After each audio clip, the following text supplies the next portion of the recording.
Would you look at that? Would you look at that? Apparently the fizzle intro is it's broken. Nothing I can do right now to get that thing to go. No. Damn it! That's 2 in a row, Mike. You're back though. Mike has come home for this.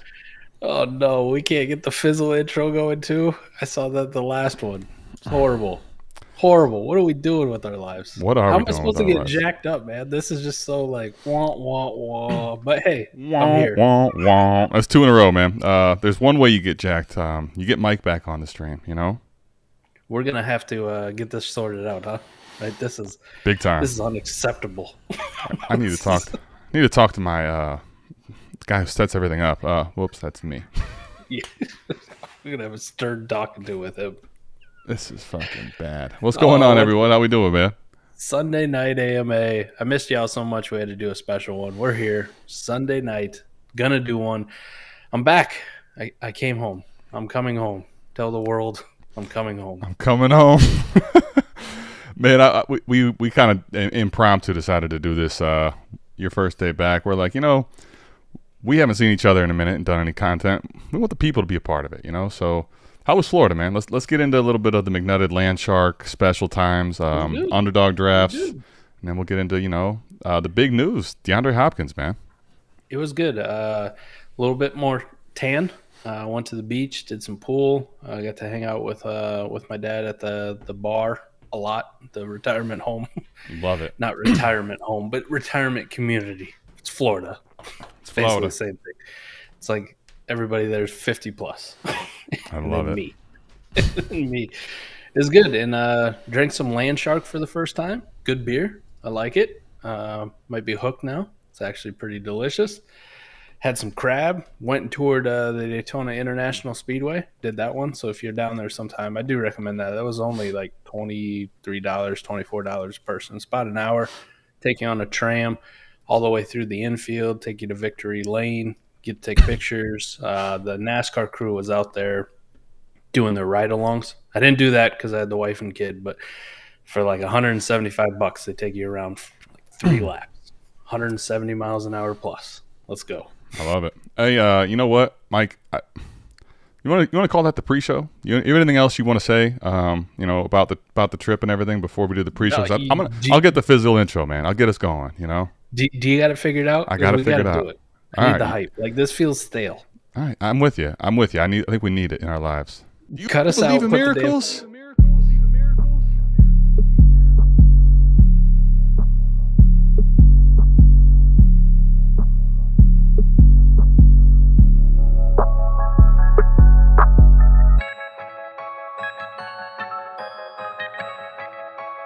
We got Fizzle in the house. Fizzle, what's good, man? Fizzle, glad to have you here. Let's go. This the South Harmon podcast. Glad you here today. Hit that Patreon link if you here to stay. Dynasty best ball, that's my favorite way. 40 chess trade show, let's make a trade today or check a AMA. You know Adam at the ATM. Mike always in the building, he gon' stay with him. They gon' start every show off with their own trade. Fantasy's a big ocean, they made their own wave. Make sure you tapping in Tuesdays and Saturdays. Tuesday night, Saturday morning, ain't no better way. Hit that notification bell when the news break. Go subscribe right now, don't get the news late. Destination Devy, that's the team. Dynasty Football, man, that's my favorite thing. I remember Biggie said it was all a dream. Now people watching on their phones and computer screens. Welcome to the team. Let's start the show.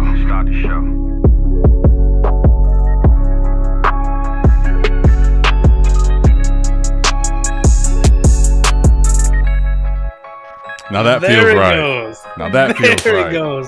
Now we can do it, man. It just felt off. It was stale, man, with no fizzle, man, it's so stale. And the haters, right? The haters that we get in the YouTube comments, they would win. And I can't let them fucking win, right? We'll drop the F-bomb already. Yeah, look, you know what's great? Because we did the pre-show, it within the first 2 minutes. See? I had to do that for you. So I think we also lost Mike here. We might be frozen. Anyway, we'll figure Mike out, hopefully. Everybody, what's going on? We had to get Fizzle's intro in here. Mike, are you back? Oh, there he is. All right. He's fuzzy. I don't know what happened. It's all right. Mike, it'd be like if you went to a club and there was no music. You know, you just like you're in there, stale, empty, looking around. I don't know what to do with my hands. Right. Well, it also feels that way being back for the first time. Like, what do I do with my hands? I was gonna say, how does it feel to be back in the captain's chair, man? Someone in here said Daddy's home, so. Daddy's home. No, I had a great vacation, but I'm glad to be back. You know what it is when you're away from your bed, your house for a week. It just by the last couple of days, you're just like, get me back. Then you got to do all the traveling. Atlanta airport always sucks. The plane ride from Atlanta back here was horrible. They put you in this like tiny shell. I thought I was a clutch sitting in the exit row, but they sat me next to the other biggest dude on the entire plane, so we're both like this the whole time for 2 hours. It was miserable. So I'm glad to be back. If y'all didn't catch it too, kind of got to cross something off my bucket list today, Adam. I got to do Sirius XM Fantasy Radio, man, channel 87. Bro, you know what's crazy? I was so excited for it, and I was so exhausted. I ended up taking a nap, and I fucking didn't make the wake-up start, and I missed you, buddy. So I don't know if there's a way for me to listen to it back, too. It's going to be on the Sirius XM app, so if you got Sirius XM, you got the app. Okay. It'll be on there. Download there. Show. Alan Seslowski is the one who invited me on. Glad we can link up. A guy who taps into our show, Kevin Bachlich, K-Bach. He kind of hooked us up with a league. Yeah. He was in that league with Stappa. with Stappa. Dude, me and him were we had our first like conversation through Sleeper DM, basically over that whole debacle. Love Kevin. Good. But it was incredible. It was good. Alan's a good guy, and it's one of those kind of guys when you meet him and talk to him for the first time, I'm like, we could do a 4-hour show together, just that kind of vibe. So we'll get Alan on shortly here on an AMA, a trade show, something. We're going to link up, probably do some stuff on his podcast that he does for RotoWire as well. But if you got a chance, go check it out. I was nervous as hell. It's a little bit different, man. I'm comfortable with you guys. I'm comfortable with this audience. You know the people in here. We get new guests all the time, but we got the same crew, it seems, every single time we go live, and I appreciate y'all for that. I'm comfortable with y'all. You get on Sirius XM, I'm like, I don't know who the hell's listening. My aunt from that I don't even know could be listening. Right? My wife might hear about this at work. It was a little bit different. I got a little bit too amped up, but we made it through. It was a good time. You love to see it, man. So I'm gonna have to take a look at that and listen in on that. I know the nerves, but I also know like those little nerves weren't nothing, man. McNutted's always killing shows when he gets on. It's just what he does. I do, man. I feel for you on that way home. My way home from New York. By the way, that trip to New York I had was awesome. But man, the way home was brutal. They canceled my flight just I'm supposed to get on the airport in probably 3 hours, and then flight's been canceled. Then they try to book my flight out 2 days later.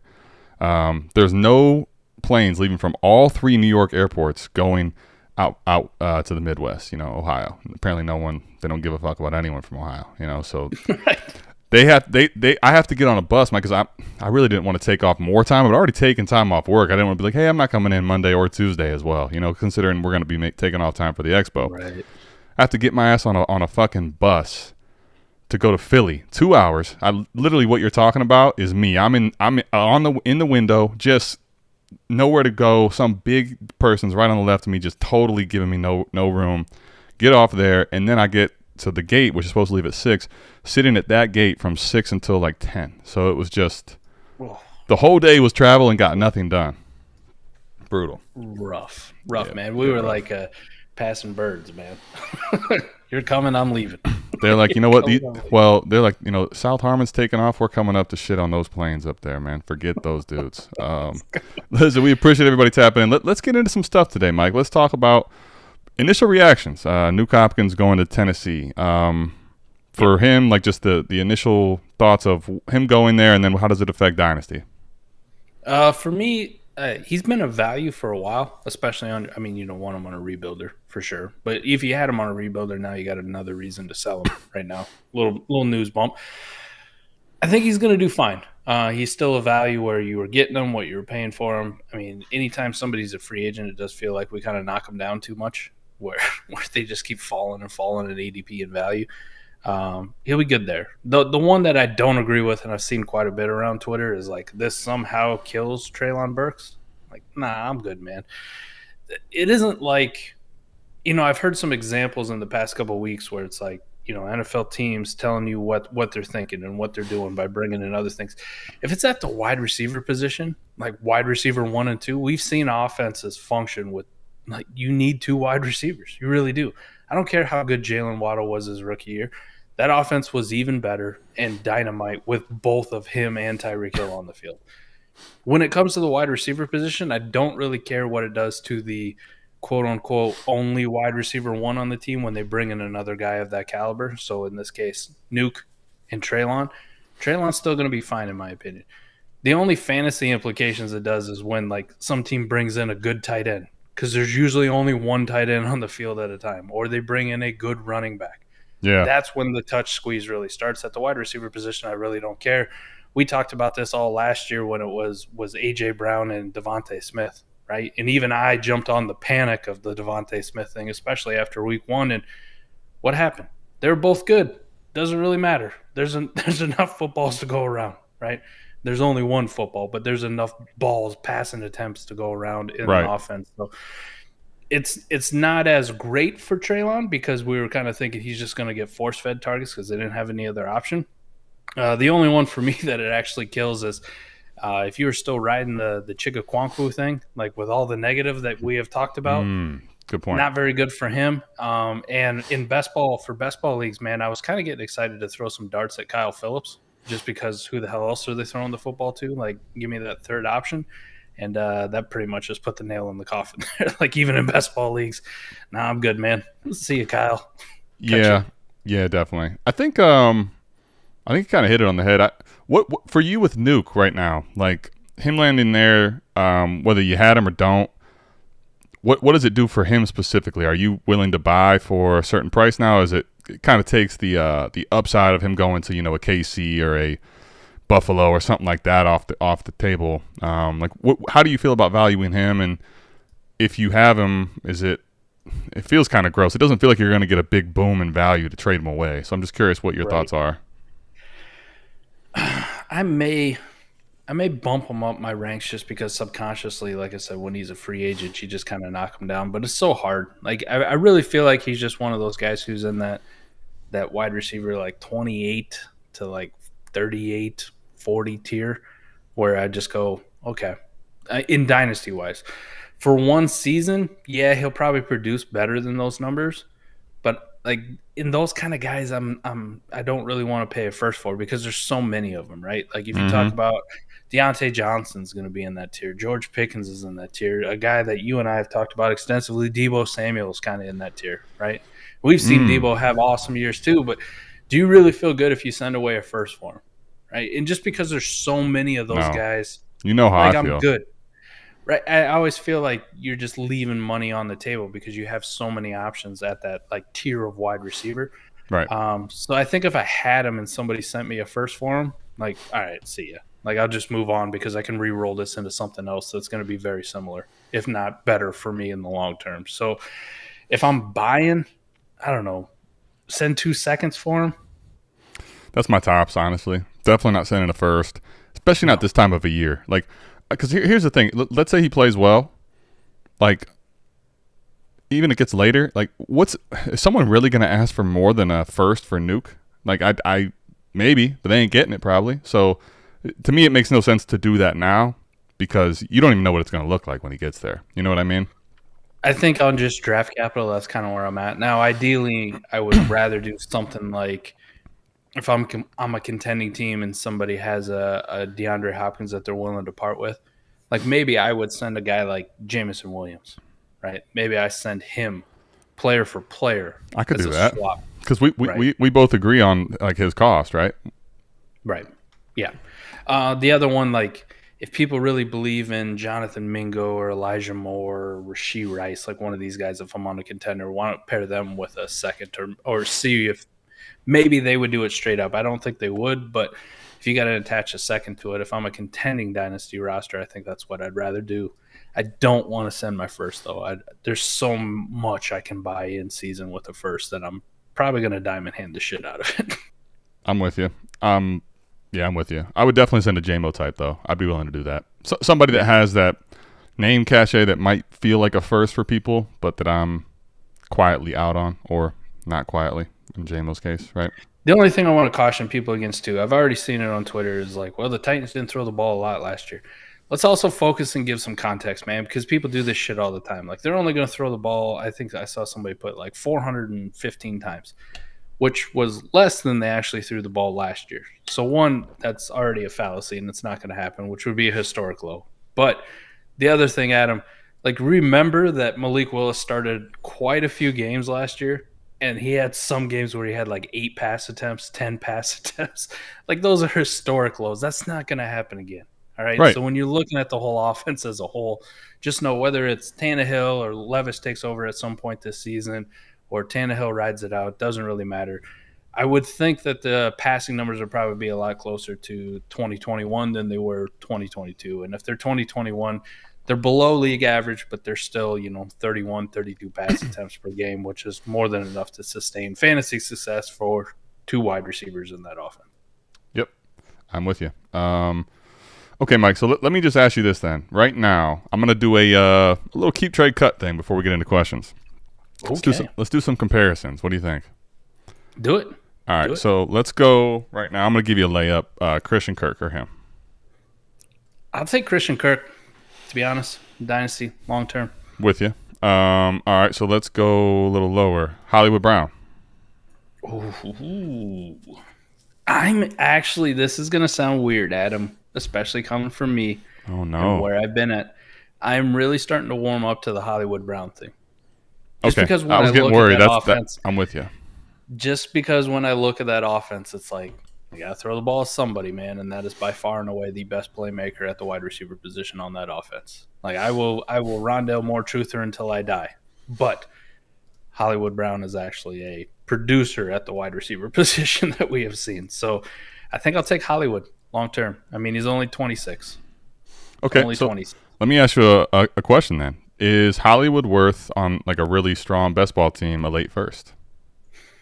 Maybe, but he still falls into that range. Even if I boost Hollywood above D-Hop, I still can't put him. You'd rather not do it.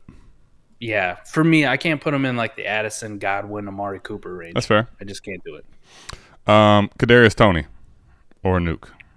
Oh, I'll take Nuke. No question about it. I think everyone passes. Well, let me ask you. Let's go 1 for 1. Let's go age. There's literally a month between these guys. Keenan Allen. I'm still going to take Nuke. I'm going to take Nuke. As much as like concerns I have about, you just touched on it, age and injury, you think about the 10-game season that he played previous. Nuke. He had his suspension last year, but before he only got 10 games in before he kind of got hurt. Keenan Allen's got a lot of injury problems himself, and I think I would rather just take him. Like, it's Nuke and it's Treylon are the only people that scare me in that offense right now. Mm-hmm. I know the passing offense is much better in LA, especially with Kellen Moore coming in and calling plays. Like, we're pretty excited about it with Justin Herbert slinging the rock. Right. But you got Austin Eckler to feed. You got Keenan Allen. You got Mike Williams, and they just drafted another receiver in Quentin Johnson. And Gerald Everett is no slouch at tight end. So I feel a lot more comfortable about the target consolidation in Tennessee with DeAndre Hopkins. So I'll take D-Hop there. All right. Mighty Booch is trying to stay awake with us. Says trying to. Anyway, let's see if we can get this question before Mighty Booch is out of here. If not, you can go back and listen to it, obviously. In case I fall asleep, if you had Josh Allen and Deshaun Watson in a 12-team Superflex Start 10 lineup league with 18 deep benches, so you're talking there's 28 on the roster there, how important is a third quarterback? What would you spend? Like, I'll take this one. I don't know what your thoughts are if they differ from this. For me, yes, I absolutely want third quarterback. That's important. So from the roster construction standpoint, I want to have a third. I don't need to have more than that unless I'm in a horde. I probably don't want more than that unless I'm in a horde, frankly. Especially with this roster size of 28. Like, that's a little slimmer than you probably realize if you're in some of those leagues which roster 30, 35. That 28 already gets closer to the line of you got to make decisions that are uncomfortable on guys you wouldn't think you'd have to cut in Dynasty. So 3 is the answer.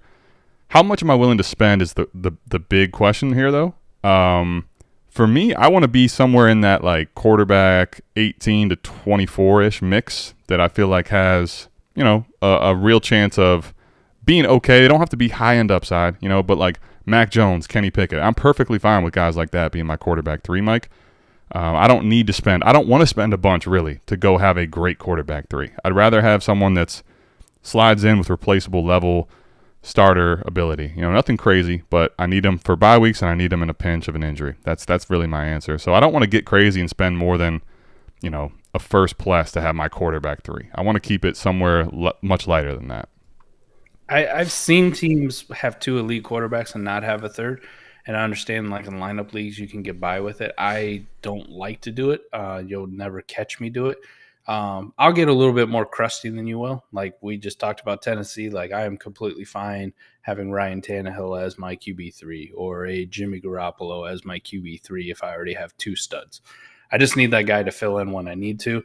So like what I'm willing to spend, I'll give you a second for a quarterback, but I'm not paying anything more than that. I will not spend a first for a Jared Goff. I will not spend a first for a Mac Jones or any of those kinds. Kenny Pickett, hard pass. I'll give you a second, and I'll go bargain bin shopping at quarterback because there's so many that you can get that I only need a handful of starts from because every single week if I look at my third QB, I'm starting Josh Allen and I'm starting Deshaun Watson if they're healthy and not on bye. Yep. Okay, so let's get into some other questions here. All right. Rambo says, 12-team Superflex, tight end premium, starting 10, trade review. He gave Pickett in Amon-Ra St. Brown and Swift. Pretty good package. Got back Herbert and Ayuk.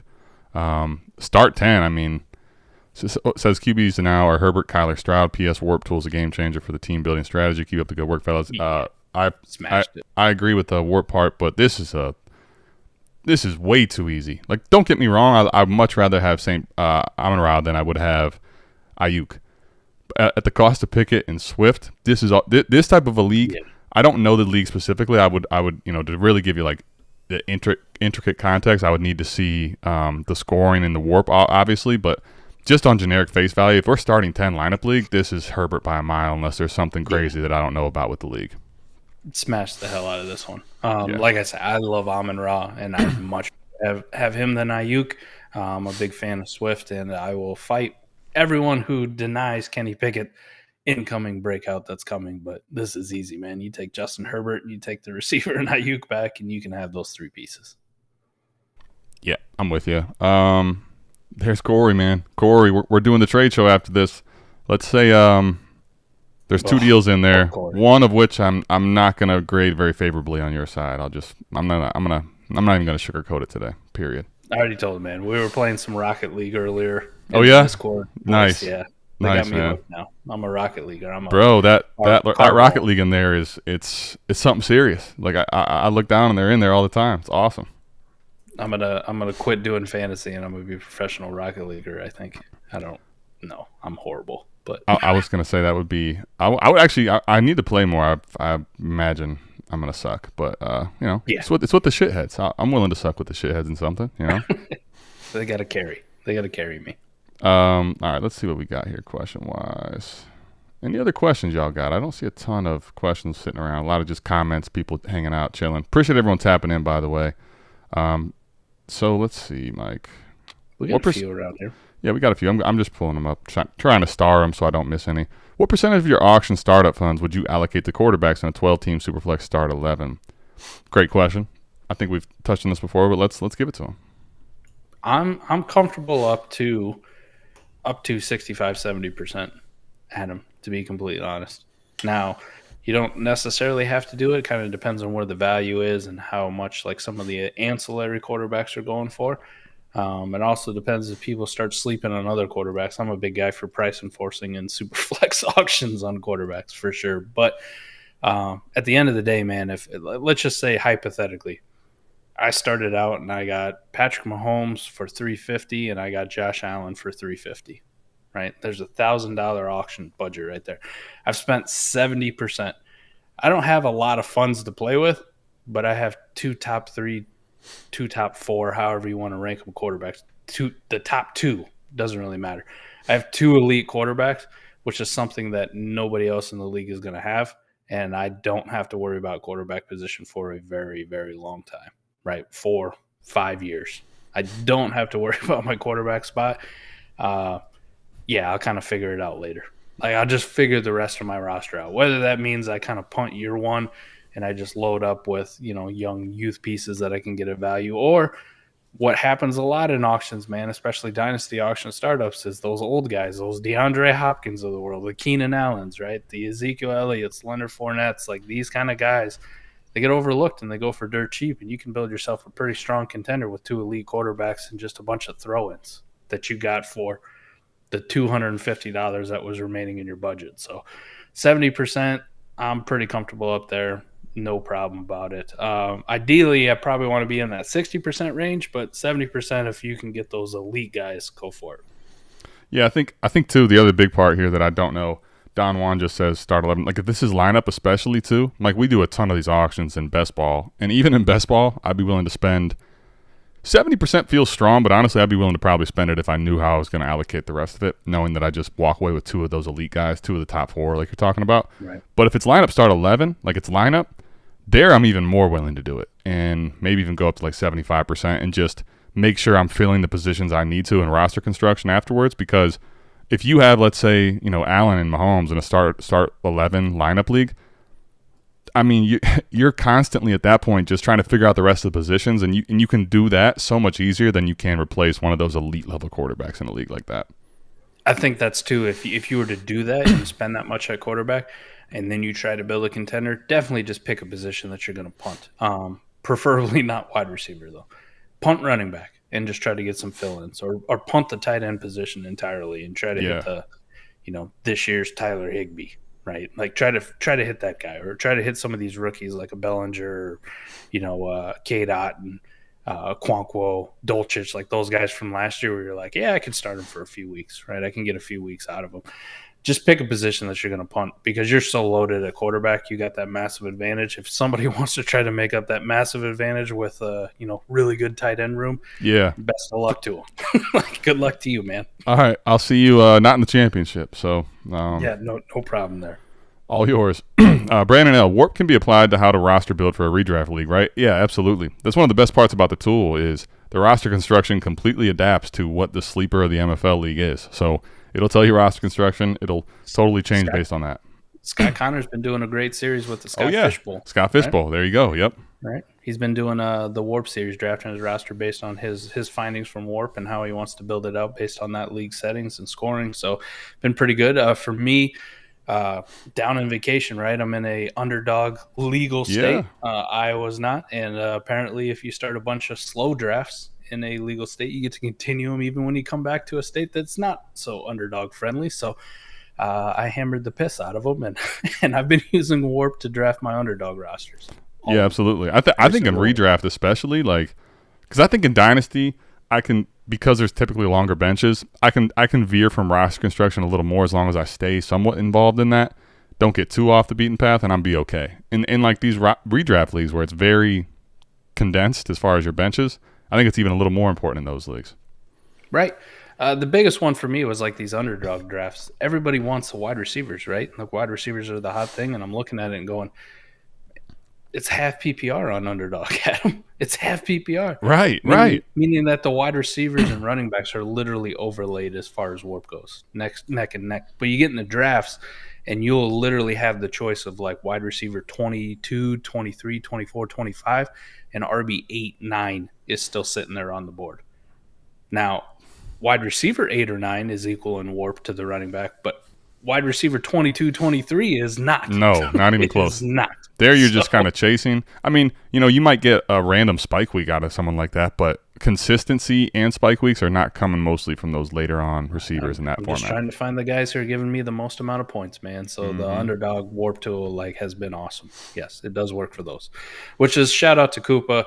That's what I use. So when you get the WoRP tool and you first go into it, his username is auto-populated, and he has a bunch of generic leagues in there that he keeps just so you can see those scoring settings. And one of them is Underdog Best Ball, Underdog Superflex, and then he just has some generic leagues in there as well. Yep. Yeah, the WoRP tool is a game changer, man. A whole last trade show, and one we're going to do today.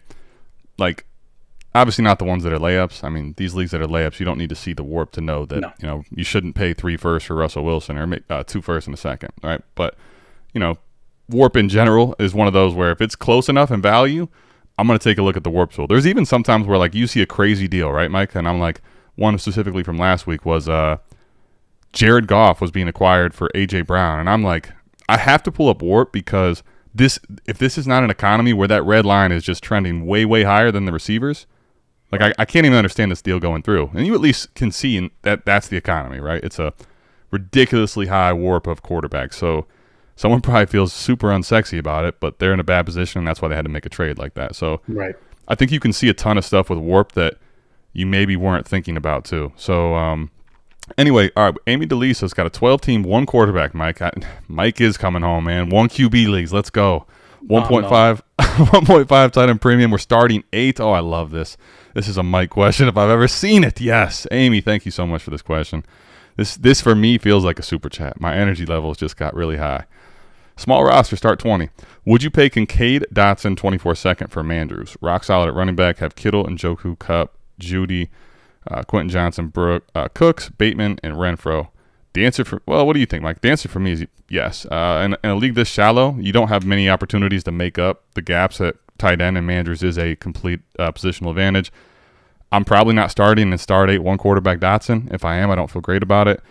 And Kincaid, I'm just getting rid of the fact that he's overvalued in price at this point. Yeah, I'm with you. I send this immediately. Yeah, I'd pay this. And this is me going like fade tight end, fade tight end. Now, I will say this. We were just talking about underdog. I have become more open to the idea of Mark Andrews this year. Like I'm willing to take the shot that maybe we'll get Mark Andrews a lot closer to Travis Kelce like a couple of years ago, like how we had. And I think Mark Andrews was actually above Travis Kelce maybe in 2020 as far as WoRP goes. Yep. Yeah, like I'm open to it, but it's Mark Andrews and it's Travis Kelce, and then I really don't care about tight end. That includes Dalton Kincaid, start 8, send him. Immediately after you do this, though, if you get Mark Andrews, you're shopping Kittle and Njoku immediately, just seeing what somebody will give for you, seeing if you can maybe make something back. Hell, send them both and go get a good wide receiver. Repair another one that you have on your bench, like a Kittle and Bateman. And there you go. See if you get you a better wide receiver opposite a Kupp, something like that. Yeah, I'm definitely with you there. All right, let's get into another one here. Random question. What's your favorite wide receiver and running back outside the top 12 that can break into the top 12 at their position? Okay, Mike, I'll let you start. I got a couple in mind, but I'm trying to think of favorite is a little bit different because you got to pick one, right? So we're going like in current dynasty ranks, like yeah, trade cut. Okay. Yeah, keep trade cut dynasty ranks. Let's go with. All right. So I got a wide receiver, current wide receiver, and running back. All right, I'll start at the wide receiver that I think could break into the top 12. Let's just make sure too. Like, don't give us a dynasty valued wide receiver like Cooper Kupp. That's Oh, like as immediately as I pull it like up. don't like don't. I was gonna say yeah. I'm not. We're not answering the question that way. We're not looking for a layup. Yeah, come on now. Let's bring in Dikembe. Let's get that shit out of here. All right, so Devontae Adams is off that list. The first one that actually stuck out to me, and I know this is gonna seem weird, but I think Brandon Ayuk has all the tools, and he has some very good markers to eventually put up a wide receiver one season, and I think it might be this year. Even though I hate Brock Purdy, Ayuk. I think it's Brandon Ayuk. I think it's Brandon Ayuk for me. I like that one. It was kind of where my mind's going. The only thing I'll say with him is, like, I think he has all the tools, and I think he really does have the tools to truly be elite. The only issue for him is going to be, like last year, you saw a spurt of time where Debo was out, right? You saw a spurt of time when Kittle was not healthy again. Now you got Christian McCaffrey coming over. So it's just, my thing is going to be if he can actually take another step forward and get his target share into the range, which gives him top 12 upside. I think, though, that's definitely would be one of the ones I'm looking towards. I don't know, Mike. Is this cheating if I say Amari Cooper? Nope. That's another really good one. Those are the two that are like locked in for me. Those would be the two. All right, I'll take the easy way out too, and I'll give you two more. All right. Two more that I kind of like. Right, Michael Pittman. I know we thought it was going to be last year, but this year I really feel it. I mean, if we're going to like Anthony Richardson to the point we like A-Rich, that is pretty much his only target. as far as I'm concerned. You can miss me with the Antoine Pierce thing. You can miss me with all the tight ends, the Jelani Woods, the Will Mallory's that I have all over the place. I really Kylan Granson. I don't care. It's the Michael Pittman show. Consolidation of targets. A-Rich is going to have to throw the ball eventually. And Michael Pittman is just so damn good. I think he could break it and have one of those seasons, especially with the touchdowns. The other one I'll give you. And Adam, you might not like this one. Oh, no. You might not like this Don't do this to me. Deontay Johnson. Ooh. I know it was bad last year, but also remember, he literally had 0 fucking touchdowns. Zero. Yeah. 0. That is not going to happen again. You know what happened the year before when he had 8 touchdowns? A wide 8th receiver overall. finish. Yeah, 8th overall. Wide receiver one finish. I think the Pickett's going to be better. I think the offense is going to be better in Pittsburgh. So Deontay Johnson, I could see having a wide receiver one season, and nobody values him like that at all. All right, then let's get into the weeds, Mike. Let's do the thing we really enjoy. Let's talk running back. Ooh, running back outside the top 12. This is a lot easier. This one's a lot easier. I'm going to tell you the thing about this question for running back versus receiver. Realistically, finding the receiver, there will be one. There might even be 2. There could be 3. But that's a tough thing to do because outside of injuries, the guys that are realistically competing for top 12 are so solidified, right? Running back, man, I could see there's a scenario of 5 people easily outside the top 12 in like dynasty value or what we think that you weren't thinking at all that finish inside the top 12. I could see this being a long list. I'm not gonna say Tony Pollard. I'm not gonna say Derrick Henry because those are easy layups, man. Those are 2 easy layups. I got one. I got one right off the top. Najee Harris. I mean, I just went with the Deontay Johnson thing. Najee Harris. I'm big on Najee Harris this year. And then I'll give you 2 a little bit deeper. Okay. And one of them's your guy, man. One of them's your guy. I'll give you credit. I give you credit. Cam Akers. Let's go. Cam motherfucking Akers. Cam right, Akers. But the other one. That's mine. The other one. All right. Philly roots, baby. DeAndre Swift. Oh, man. Okay. Those are going to be 2 of the ones that I was thinking. I think that Cam Akers, honestly, Mike, it's weird because last year, it's so troublesome to me and like weird to try to think about how last year went, right? Week 1, dude's not playing hardly at all. Darrell Henderson's getting all the work. And then, midway through the season, Cam Akers he's literally healthy scratches. They can't trade him by the deadline. They don't want to trade him. Like his dynasty value went to a dark place, right? People were like ready to just trade him away for anything. Then they end up actually cutting Darrell Henderson. He couch surfs the whole rest of the year at a position where people are calling up guys all the time, come play. I mean, look at who are some of the guys hanging around. Latavius Murray. I mean, these guys have been playing around forever. Darrell Henderson still doesn't have a team. That's the reason that Cam Akers didn't have. And then look how he finished. Like it's so bizarre. So I think it set up with only putting Zach Evans in there. He's featured. He should be getting the lion's share of the work, like you saw down the second half of the year. And the offense can't be any worse than it was then. So I see top 12 easily in his upside. Mike, I'm going to give you one that's a little. I don't know if this is chalky, but I think J.K. Dobbins. Oh, I kind of like that one. It may not be like top 5 upside, but I think top 12 when it's spoke that way. Like I think it's still going to be a team that runs enough. It could be a better offense with Lamar playing the whole year. He's coming off the injury last year. Now he's going to be healthy this year. Like I could see him being a top 12 guy. Here's a good one, dynasty-wise or redraft-wise, because I'm doing all these underdog drafts. I've got way too much of them already on underdog, it feels. Like my exposure is going to be ridiculous. Mm-hmm. And in dynasty, they have him as RB26 on Keep Trade Cut. Like, what the fuck? Joe Mixon. Bengals offense, primary ball carrier. I mean, are we really that scared of Chase Brown?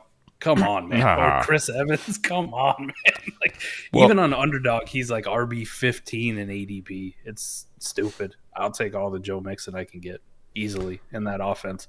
He could fall into the end zone and be an RB1 enough times. The stuff off the field, right, that was going on this offseason, he's had stuff off the field before, and then the contract, then being able to get out of it. But he recently just took a big pay cut. And to me, that's a big thing for him in the way I think he could play and the way they're going to view him. When you're a team that sees like a guy like that, they're iffy on, and he takes a big pay cut to stay with the team, I think that's actually really, really good on the team side for him.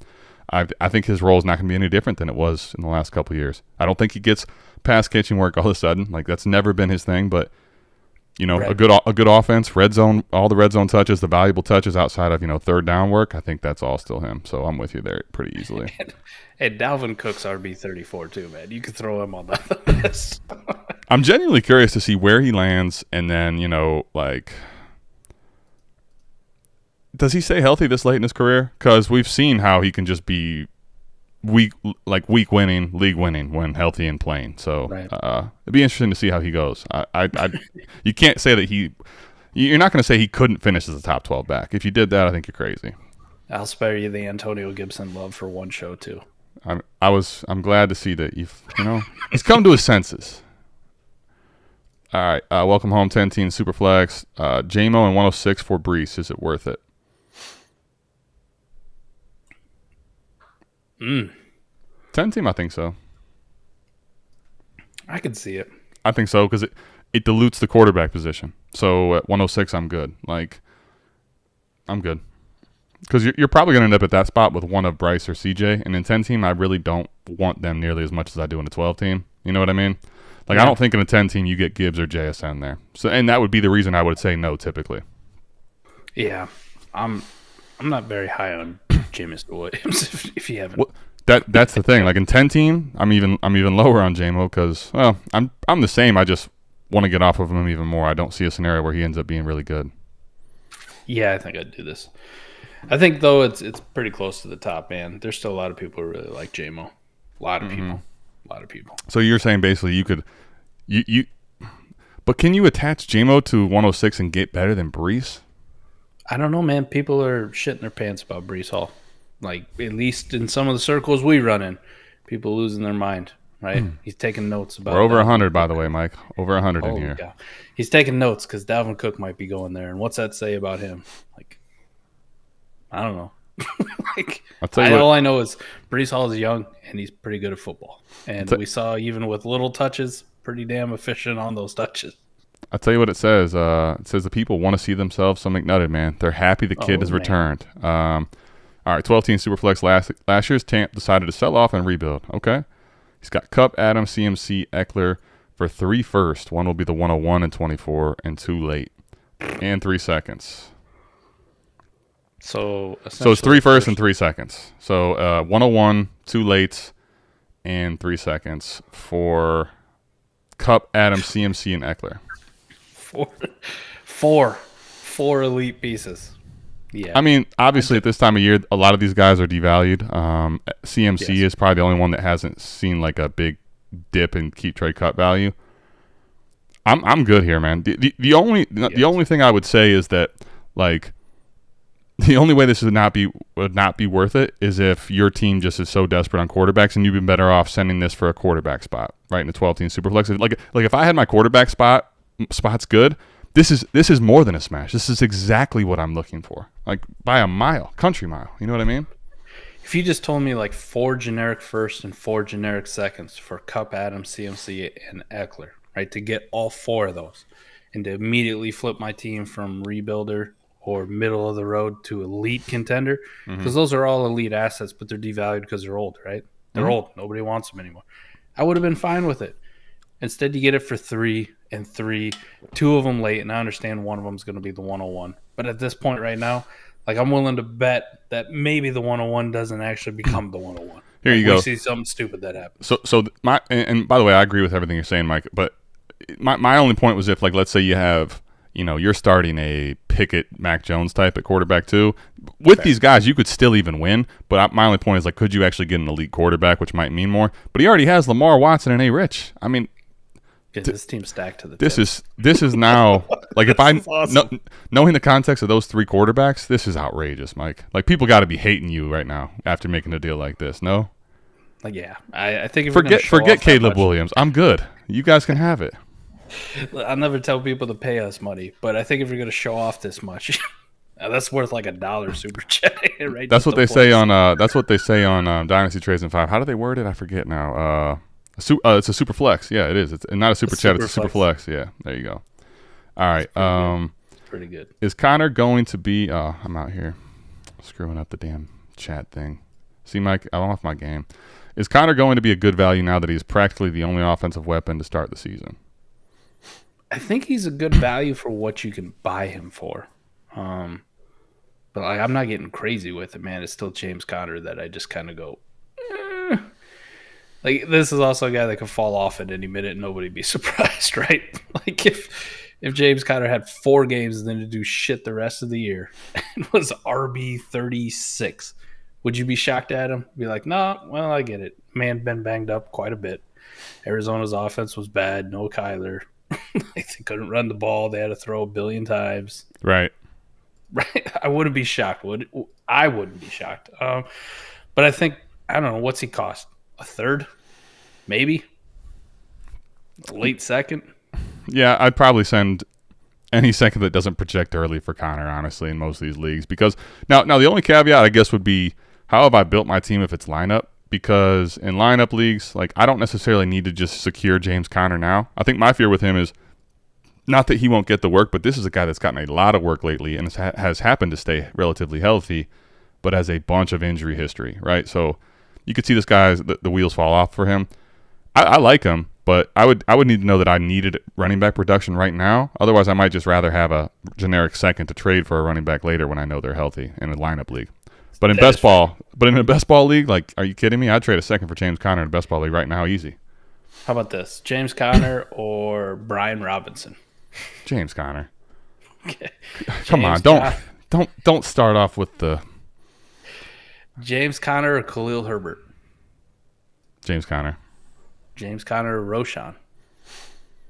It's like the same thing with those guys. The only thing is there might be a market with Roshan, which is more exciting somehow, but I'm still taking Conner. James Conner or Tank Bigsby? I think James Conner, but like those are all kind of similar, where it's like you're hoping for this upside and value, but you're baking into running back position dynasty value. When for me, I want to approach the position at running back a lot more, Mike, of like, what are you going to do for me in the next couple of years? Tank, Roshan, and Khalil Herbert, they all may do nothing for me in the next couple of years. All right, James Conner or A.J. Dillon? A.J. Dillon. Okay. And you know my affinity for strong hate towards A.J. Dillon, but I think he's a little safer, and I think he actually might trade me for more later if I wanted to use him as a package deal. You know what I mean? James Conner, or people are going to love this one. David Montgomery, Mr. Rubber Band Man. I love that. I'm taking the Rubber Band Man. Oh, you're taking the Rubber Band Man? Yeah. Nah, Jahmyr Gibbs. Jahmyr Gibbs looked at that, rubbing his fingers together, man, rubbing his hands together, going, look at this guy. Can't even stand up to a rubber band. And he's supposed to take my job? I mean, I'm still going to take D-Mon. I think he's going to get some of that ugly work, and yeah, I'm still good with D-Mon. But I'm taking James Conner on all of those like arbitrary starters that you're talking about, or guys we're projecting wish casting for. You know, if that makes sense. I think James Conner's a lot closer to like RB 32 than he is down at RB 39 where he is, because there's a lot of guys that we just wish cast, like agreed. You said, around him, slightly above him. I'll take James Conner over those guys, but I'm not going to get crazy like James Conner or Alvin Kamara. This is easily I'll take Kamara, right? Even if he gets suspended 4 games. Yep. All right. 12-team Superflex. Start 10. This tight end premium. Thoughts on splitting Garrett Wilson into DK and Eckler?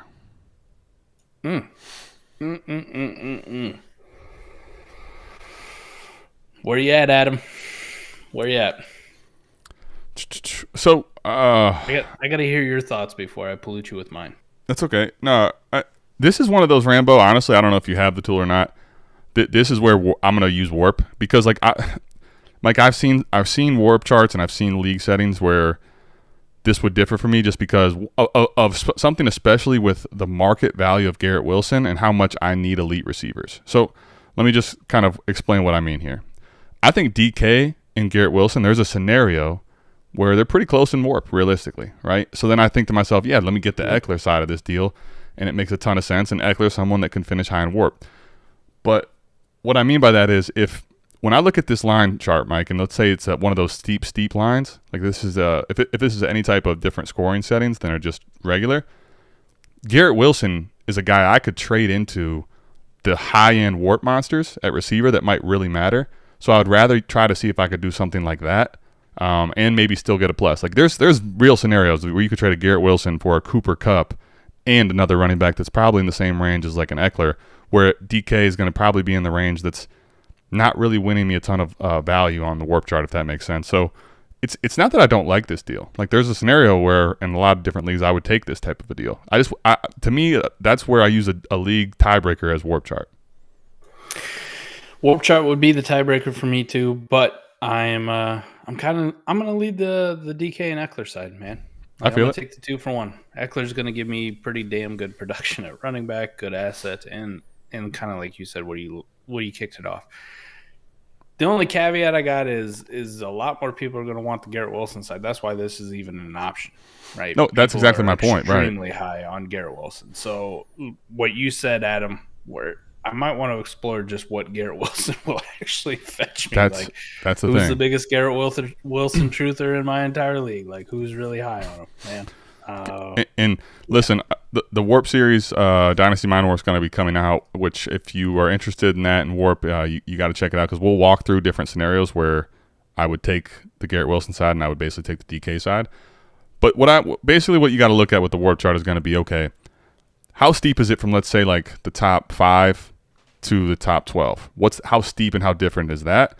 And then also, what do the top 10, 12 look like compared to the top 24? Because there's a scenario where the top 5 guys are so different, and let's say it's really flat from 12 to 30. Like, that means that DK is overvalued in this league because he's probably going to finish in the 10 to 12 range, and I'd almost rather just have Michael Pittman or something like that, right? And then in that scenario, I don't actually want the DK and Eckler side, if that makes sense. Whereas if the top 12 now have another gap between the top 24, okay, I'm interested in DK in this league. I really do use it as a tiebreaker for leagues like this, where this trade is so close because if I want the WoRP monsters and I have Garrett Wilson, I'd rather see if I could find one of those things that are going to plug into high value. Right. It's a big question of market, and I don't know. I always kind of like DK Metcalf, man. I think he's a little bit undervalued. I love him. Some people think he's overvalued. This is kind of where we split on it, but DK is pretty awesome to me. So anytime you send me, like, I'll give you DK and a top 3 running back, for 1 year at least. Shit, this is tough. I take it. The tough part is, again, because if I make that trade, like DK and Eckler are probably going to end up dying on my team, the way I value them and the way the market is. Like, I've basically taken away my tradability at all. Are those the New Jerseys in the back ATM? Will they be hung up soon? The answer to the first is yes. Will they be hung up soon? The answer should be yes, but they've been down here for probably 2 or 3 weeks now, so I can't really promise that. To be honest with you, we'll be getting them hung up before the season. It's something that keeps getting pushed off because when I come for the shit. Expo and we do stuff together, I'll just there you go. If Mike's here and they're not hung up, I can guarantee you, I'm gonna have Mike hang them up with me. So we might just gonna hold on to him.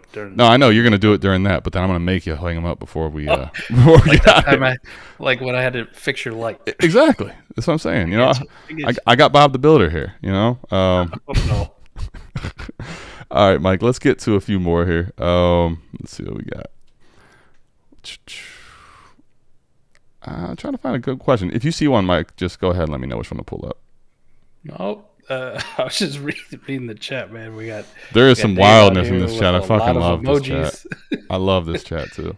Oh, here we go. All right, what scoring settings make the positions even more in 12-team Superflex Start 10 Dynasty Startup? What are your favorite scoring settings? What scoring settings make the positions more even? More even. I misread that. Yep. Points per carry definitely brings the running backs. If you play in a PPR league, points per carry will bring the running backs in it. I'm not going to say more even. More even stuff because I can bring the WoRP lines where they're literally like right on top of each other. Half PPR does a great job of that. But you always want, if you want the positions to be valued in people's minds, to be more even, like your question asked, point per carry leagues bring the running backs above the wide receivers where people go, I know wide receivers are the long-term answer, and that's what we want, and that's safe, and running back is a year-to-year thing. But damn, look how much more of a WoRP advantage they give me than wide receivers. I'll take the running backs. That makes them more even in a dynasty startup. Tight ends, man, it's so hard. I really had them. like start 2 tight end and a 2 PPR bonus, like a full point or a point and a half. Like it's got to be a lot for those guys to come up WoRP wise and be even where people go, yeah, I should take some tight ends. I think you can do it at the elite ones if you make it a 2 tight end league with a fairly decent premium of 0.75 or so. But even then, if you're really looking at WoRP charts, you go, yeah, I'm good with just these tight end 22 through 36. Right? Like I'll just take some of these guys. Shout out to Dynasty Mind Warp, where we're literally gonna like. There's so many episodes in a row, back to back, that like essentially would answer this question in a long way. One thing that you can think about, just so I'll give you a little sneak preview. So 6 point per passing touchdown is one of the few things that's going to only affect one position. Right? Anything else you do pretty much is going to affect multiple positions. So right, even if you do point per carry, all of a sudden the Justin Fields and Lamar Jacksons of the world, Anthony Richardson this year, elevate themselves way up. Boom. And you go, more points per catch, or you go half tiered, so it's half for the running back and more for the receiver or something like that. Like it's all affecting multiple positions. So one thing that you'll see to make it more even is 4 point per passing touchdown makes the quarterbacks less valuable. Now, it does certain running quarterbacks, you're going to say get a small edge there, but really what it does is just bring the line down as a whole. So that in Superflex would bring it closer to the rest of the positions. And then from there, like you could really tinker with it. You're going to have to tinker pretty hard to get tight end up there. And even then when you get tight end that high, the problem is now Kelsey just destroys everything. Like you can't make the line of tight end go high enough to where now Kelsey's not the fucking number 1 pick, right? Like that's the problem with doing it that way. Him and Andrews become ridiculous when you make all the tight ends worth more. So Travis Kelce out there scoring 37 fantasy points per game. There's already formats out there, Mike, when you pull up WoRP, where Travis Kelce is the WoRP 1 last year. And no question about it. Yeah. So like when you bring the tight ends all the way up, so to answer the question, you can't make tight ends worth as much as the other ones by and large. So but the 4 point per passing touchdown actually is not a format I'd like to play in, but if you wanted to make it close to even, that would be the way to do it. Not bad. And I have looked at a number of them.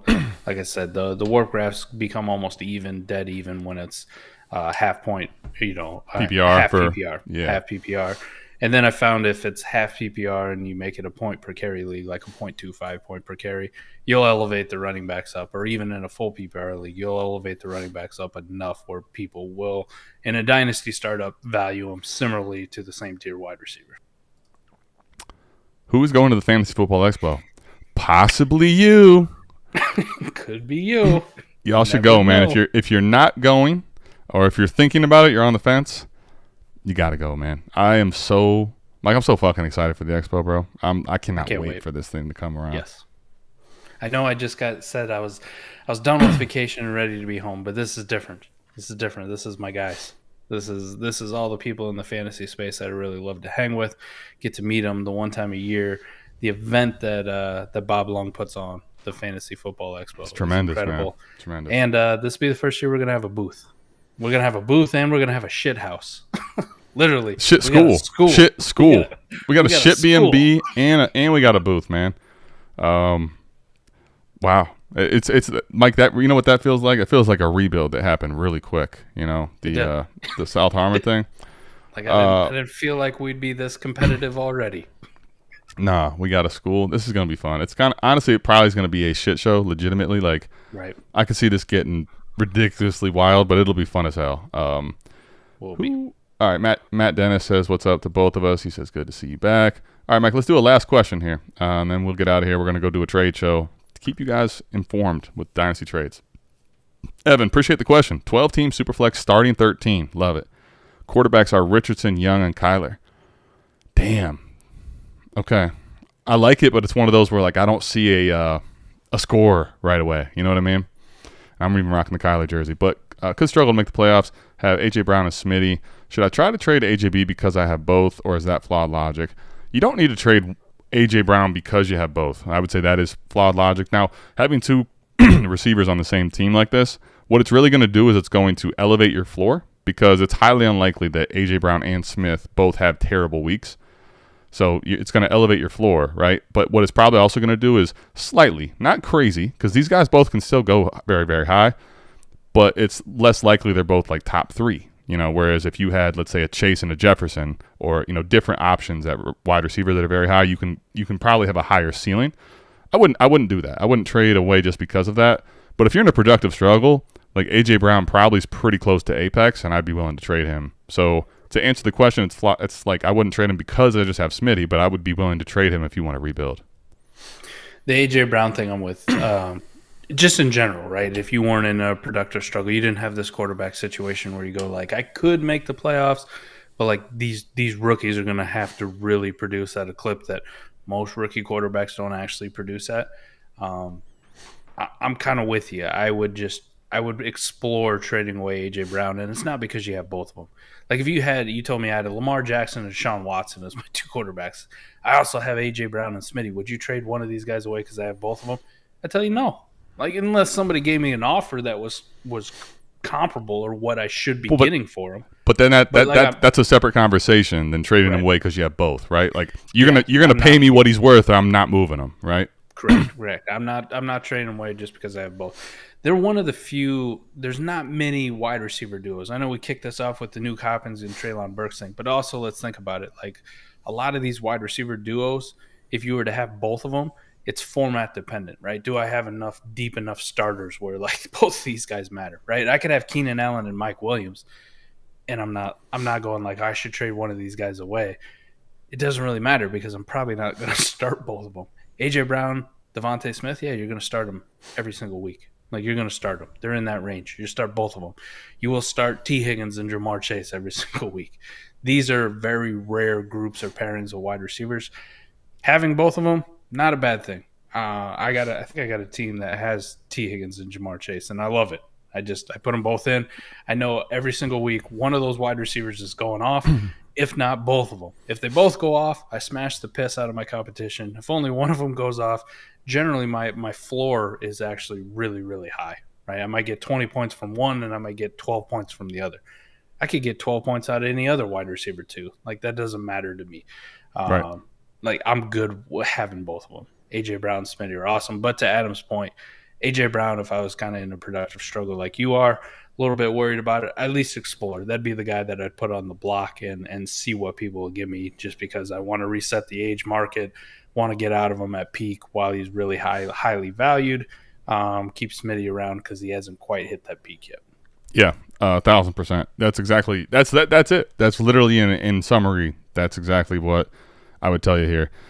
AJ Brown is someone that like is probably going to start trending towards, by the time you're ready to go, he could be trending more towards the way that we think about like Stephon Diggs and Devontae Adams and those guys. I'm not saying he's on the cusp of that, but in 2 years, you're going to be looking at AJ Brown, as crazy as it sounds right now, as a guy that loses value in the summer just because of his age. That's kind of what I'm getting to. So if I can trade out of him for wide receiver 5 price and a rebuild, I'm willing to do that and then go get a high end one later. So that's the way I'd answer that question. Mike, anything you wanted to say before we get out of here, buddy? I mean, AMA is back, man. Mike's back. He came home. He's coming home, man, you know?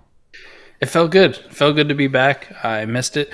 I know we had a rough start. We had the pre-show. That's what we're going to call it. I love that, man. That was the pre-show. It was by design, right? We gave you a little bit, and then it's like when people are all here, they get to see Fizzle's intro, you know? It's kind of like I don't know if anybody watches it anymore, but kind of like Saturday Night Live where they do the cold open. You just go right into it. Yes. Thank you. Then after the cold open, then we hit the intro and we go into it. So I don't think it's going to be a thing, though, because it felt flat. It felt flat without Fizzle, our guy, doing the intro, hyping us up. I like this. Mike, it's just one of those things we do. It's like we can have a cold open, you know, when technical difficulties come about, you know, when they may arise. So appreciate everybody tapping in, man. Hope you guys have a great week. Sunday AMA, we're kind of coming all over the place with you as far as, you know, we're Sundays, we're Thursdays. We'll be back in the saddle Tuesdays every single week when the NFL season starts. Right now we're, you know, vacations, battling work schedules, but we'll be back to the standard Tuesday programming to start the NFL season. But until then, we'll see you back here next week sometime. Can't give you the date for the South Harmon AMA. Love you. We're out of this thing. Peace.